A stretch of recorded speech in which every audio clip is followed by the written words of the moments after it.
বন্ধু বান্ধব কাছে আসে না,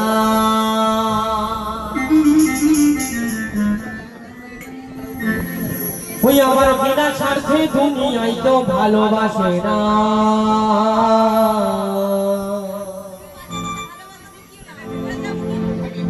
এই স্বার্থ ছাড়া ভালোবাসে শুধু আমার মা।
এখনকার দিনে দেখা যায় আমরা যখন বাড়িতে ঠাকুর পূজা করি, সেই ঠাকুরটা যখন কোটোর কাছ থেকে আনা হয় তাকে কিছু সিকি পয়সা দিয়ে আসা হয়, তাই না? আর সেই পূজা অর্চনা কিন্তু বাড়িতে হয় সেই ঠাকুরকে নিয়ে এসে। তাহলে কি হলো, মানে সেই মাটির প্রতিমাকে পুজো করছে কিন্তু ঘরের মাকে দেখছে না। এখনকার বাবা দিনকাল সেটাই দিনকাল পড়েছে। ঘরে যে মা 10 মাস 10 দিন গর্ভে ধারণ করে মানুষ করেছে সেই মাকে দেখা হচ্ছে না, সেই মায়ের ঠিকানা চলে যাচ্ছে বৃদ্ধাশ্রম। আর বাড়িতে শুধু পূজা হচ্ছে কিনা মাটির প্রতিমা, মাটি আর খড়কুটো দিয়ে যে প্রতিমা তৈরি হয়, কি অসাধারণ জিনিস। ওরে কাদায় আর খড়কুটা দিয়া মাটির মূর্তি করে, লক্ষ টাকা মজুরি নেই মূর্তি তৈরি করে।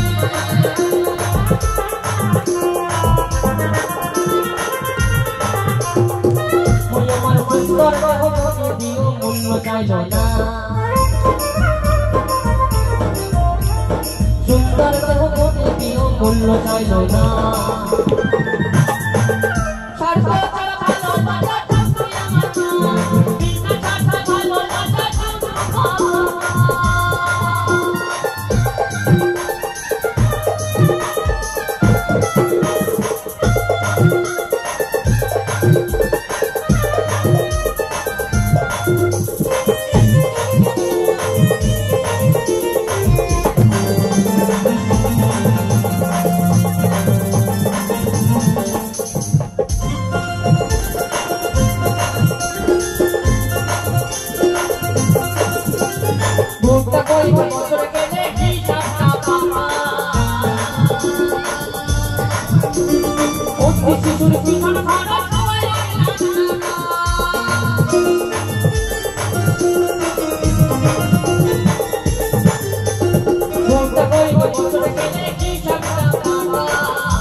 মই আমার বুকে সুধা পান বড়ায়া মূল্য চাইল না।